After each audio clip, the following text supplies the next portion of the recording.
Hello everyone. I want to talk about something that's going on in the political atmosphere today, and it's about a gentleman named Andrew Yang. He seems to be getting a lot of fanfare, a lot of attention. As far as what I think about him, I personally think that he's a very dangerous man, and I'm going to tell you why. Because I looked at the other candidates, and they all seem kind of psychotic. They're unattractive inside and out. And they're basically trying to jump over each other of how much free stuff they can give away. The same political dumbed-down talking points that these politicians have on the left, which is basically Medicare for all, and they're talking about taxing the rich, and then there's student loan debt forgiveness, reparations for slavery, all kinds of wacky, crazy stuff that they're talking about. And this is why the Democrats get dumped at the polls, because they can't fulfill their promises. Sure, it's a great way to get votes to offer stuff for free, but then the voters see that they don't come through. And why can't they come through? Because taxing the rich never works. They try to tax them, the rich skirt their way around the taxes. And even with the increased taxation that they can tax them with, it's not enough to pay for all the free stuff they're promising, so it never works out. They sell the voters a false bill of goods. Things get much worse, and the taxes are still there. If the rich don't get the taxes, it just has to be paid anyway. So where does it go? The middle class, the poor, they end up paying for all of it, either through taxation or inflation. So the quality of life goes down, things get worse, and they get dumped at the polls. And here they are again, ramping up all their promises, of a bunch of free stuff. But if you really look at these candidates, they're just so non-credible. I mean, they just look crazy. If you look at them, they look crazy, they act crazy, they look like they're angry all the time. I mean, just a group of imbeciles. Honestly, I've seen presidential election cycles in the past, but I've never seen a group of imbeciles like they have right now. I mean, this is just, it's off the charts how bad they are, how uncredible they are, how unattractive they are inside and out. But this guy, Yang, he's different. He's well-spoken, he's respectful, he's Asian. There's never been an Asian candidate for president as far as I can remember. I think he's the first, so he's a very different look. And he also seems intelligent, unlike the other candidates running. I mean, his resume is pretty impressive. He's an intelligent guy, which is surprising because of the stuff that he's advocating, which is so terrible. I mean, the stuff that he's advocating, the things that he's proposing, will be so damaging and so destructive to the economy and to people in general. And I'm going to go through some of them right now. His platform, what he's really running on, is this universal basic income. Well, let me just tell you, this is nothing new. Okay, the Europeans have used this, they are using it, it's not really working out too well. I mean, no matter what you call welfare, it's welfare. Universal basic income means that the government is basically going to hand people a check every month. So it's no different than welfare. Now, I read Milton Friedman's work. He actually was an advocate of universal basic income. That's only if it's just universal basic income. It's nothing in addition to it, like the bureaucracy that the government has. The money just goes out from the treasury and goes into the pockets of people. But that's not what it is. You see, he wants to keep all the government in place. Like, he's advocating basically what his adversaries are advocating. All the stuff I talked about.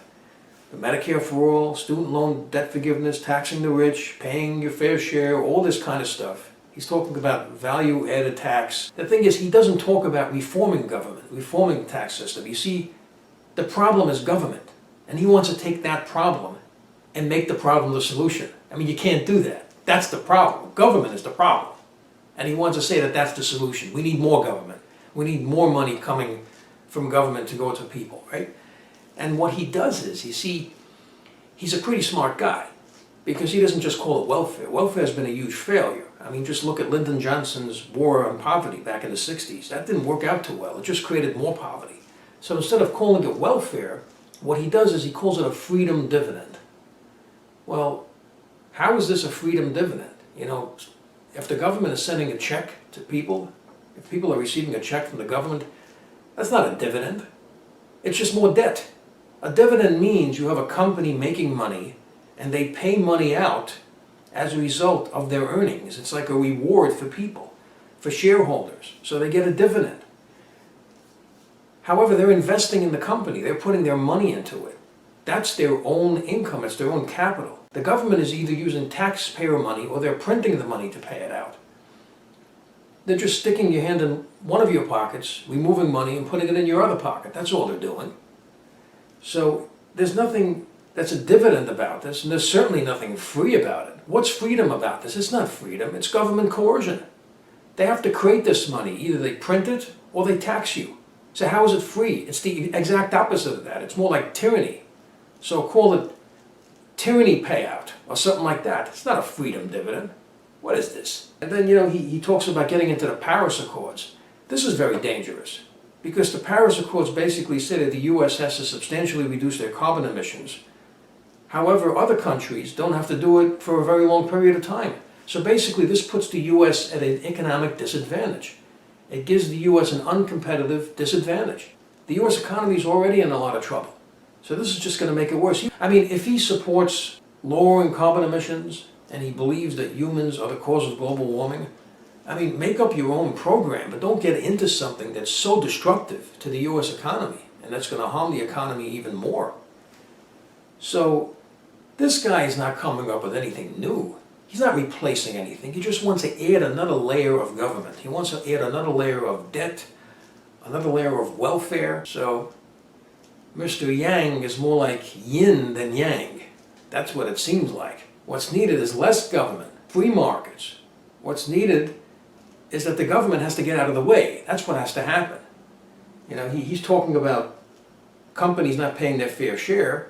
Well, listen, talk about reforming government. Don't talk about what has to be done, because they never do it. They just add all these taxes and all these regulations, and who does it affect? It affects the poor, it affects the middle class. That's what happens. That's why these people always get dumped at the polls. Now this guy is very dangerous, because not only does he agree with his adversaries that all these measures need to be taken place, he wants to add even more. He wants to add this universal basic income. Now think about this. He says every adult should get $1,000 a month. What does that mean? You're talking about trillions of dollars. Student loan debt forgiveness, that's trillions of dollars. That's more money that's not going to come into the government revenues. I mean, just think about this. Trillions of more dollars of government debt. If he can actually get away with this stuff, and he can implement this, we could be looking at hyperinflation, because there's no way they're going to be able to tax Americans enough to fund all these programs that he's advocating for. So they're going to print the money. And if they keep printing the way they're doing, I mean, if you just look at the grocery stores, you look at the price of gasoline, you look at the price of housing and rent, I mean, it could double. It can get much, much worse. The value of the currency is going to substantially take a hit as they ramp up the printing presses to pay for all this stuff. And then you could be looking at hyperinflation. I mean, that's how dangerous this is. So I'm just trying to say, the way he handles himself, the way he looks, and his character, he's likable. And that means he can get votes. And he can try to implement this kind of stuff. This can be really, really dangerous. That's why I say he's dangerous, because the other ones are crazy. They look crazy, they're not credible, and they're unlikely to get elected. This guy has appeal, I can see it. And that's what makes him very dangerous, because people could be fooled into thinking, because of the way he looks and the way he acts and the way he talks, that they can actually be convinced that this stuff can work. And it will never work. It's a disaster. His suggestions are so horrible. They will be so destructive to the economy and the common man. It's going to lead to massive money printing and inflation, and it's going to destroy people's standard of living. And it's going to rapidly increase the cost of living. I mean, this is going to be a total disaster. You know what's needed? Less government. What's needed is less money being pumped into the economy by the government.